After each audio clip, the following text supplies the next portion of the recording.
Hi friends, welcome to my channel Sai Chaitra Reddy vlogs. ఎలా ఉన్నారండి? అందరు బాగున్నారా?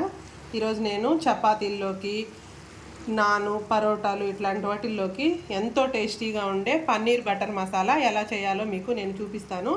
ఇది ఒకసారి తయారు చేశారంటే రెస్టారెంట్లో లాగే ఉన్నట్టే మనం ఇంట్లో ఉండే వస్తువులతో కూడా చేసుకోవచ్చు. అది ఎలా చేసుకోవాలో మీకు నేను ఇప్పుడు చూపిస్తాను. నా ఛానల్ని మీరు ఎవరైనా ఇంకా సబ్స్క్రైబ్ చేసుకోకుండా ఉంటే ప్లీజ్ సబ్స్క్రైబ్ చేసుకోండి. ఈ వీడియోని చివరి వరకు చూడండి, స్కిప్ చేయొద్దు. పన్నీర్ బటర్ మసాలా ఇంట్లో ఉండే వస్తువులతోనే ఎంత టేస్టీగా ఈజీగా ఎలా చేసుకోవాలో నేను మీకు చూపిస్తాను, చూడండి. ఈ కర్రీ కోసం నేను ఒక 200 గ్రామ్స్ ఇలా పన్నీర్ని బయట నుంచి తెచ్చుకున్నాను. ఇలా చిన్న చిన్న ముక్కలుగా కట్ చేసి పెట్టుకున్నాను. దీన్ని ఒక బౌల్లో వేసుకుందాం. ఫస్ట్ దీనికి సరిపడినంత సాల్ట్ వేసుకున్నాను. ఇందులోనే కొంచెం కారం వేసుకుందాము. కొంచెం కారం, ఇందులోనే కొద్దిగా పసుపు,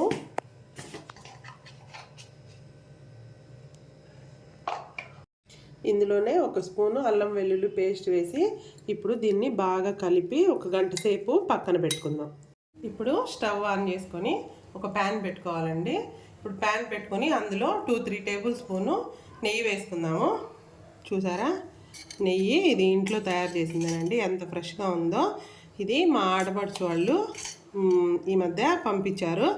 వాళ్ళు ఇంట్లో చేసుకున్న నెయ్యి అనేది చూడండి ఎంత ఫ్రెష్గా ఉందో. స్మెల్ కూడా చాలా బాగుంటుంది.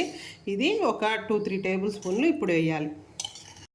కొద్దిగా వేడెక్కగానే ఆల్రెడీ ఇందాక మనము ఈ తడిపి పెట్టుకున్న పన్నీర్ని ఇందులో వేసి లైట్గా వేయించుకోవాలి.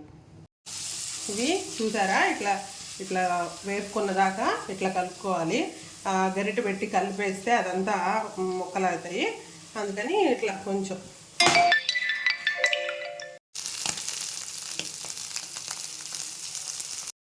ఇలా కొంచెం దూరగా వేగిన తర్వాత ఒక బౌల్లోకి తీసి పక్కన పెట్టుకుందాం. ఇప్పుడు ఇదే కడాయిలో కొంచెం ఆయిల్ వేసుకొని ఇందులోనే 2 బిర్యానీ ఆకులు, చూసారా, ఒక 4 మిరియాలు, కొంచెం అనాస పువ్వు, మొగ్గ, పట్ట వేసి కొంచెం వేపుకోవాలి. ఇది కొంచెం వేగగానే ఇందులోనే ఒక పెద్ద సైజు ఆనియన్ ఇలా కట్ చేసుకొని ఈ ఆయిల్లో వేసేసి కొంచెం పచ్చివాసన పోయే వరకు వేపుకుందాం. ఈ ఆనియన్ కొద్దిగా వేగగానే ఇది జీడిపప్పు నోకండి. ఇట్లాగా మిక్సీ పట్టుకునేదానికి, జీడిపప్పు వేసుకున్నప్పుడు పేస్ట్ చేసుకునేదానికి ఇది వాడుకోవచ్చు. దీన్ని కూడా ఇందులో వేసి కొద్దిగా వేపుకుందాం. దోరగా వేగిపోయిన తర్వాత ఇది తీసేసి ఒక మిక్సీ గిన్నెలోకి వేసుకొని దీన్ని పేస్ట్ లాగా చేసి పక్కన పెట్టుకుందాం. ఇప్పుడు స్టవ్ ఆన్ చేసుకొని ప్యాన్ పెట్టుకొని ఇందులోనే ఆయిల్ ఉంది కదండి, కొద్దిగా వేసుకొని ఇది టమాటో ప్యూరీ. ముందు నేను ఆనియన్లో కలిపి టమాటో వేయకుండా పక్కనే ఒక ఫుల్ టమాటోని ఇట్లా మిక్సీకి పట్టుకొని పక్కన పెట్టుకున్నాను. ఇప్పుడు ఈ ఆయిల్ వేడెక్కిన తర్వాత ఈ టమాటో గుజ్జు ఇందులో వేసేద్దాం.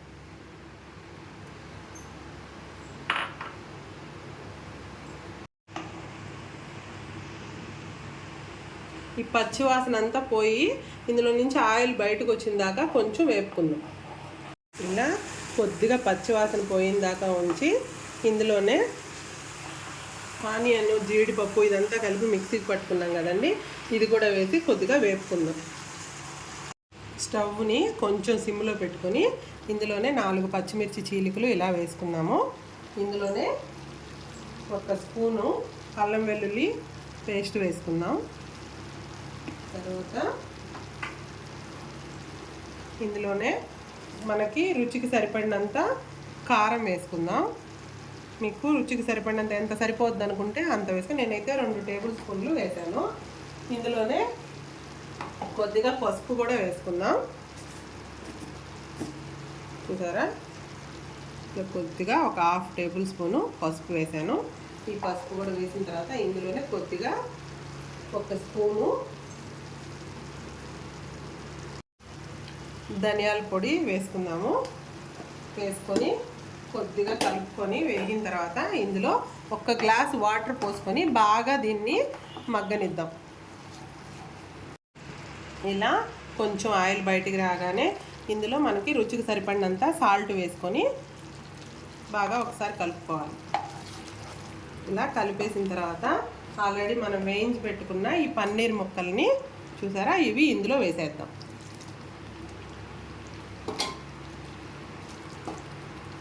ఇందులోనే కొద్దిగా కస్తూరి మెంతాకు ఇలా నలిపి వేసుకోవాలండి. ఇది మాత్రం ఖచ్చితంగా వేయాలి. ఇప్పుడు ఇందులో కొంచెం ఒక చిన్న టేబుల్ స్పూను గరం మసాలా వేద్దాం.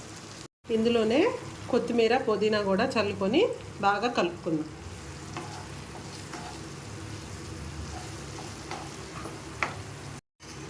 ఇందులోనే 1 టేబుల్ స్పూను నెయ్యి వేసేసుకొని ఇప్పుడు మనము సర్వింగ్ బౌల్లోకి సర్వ్ చేసేసుకుందాం.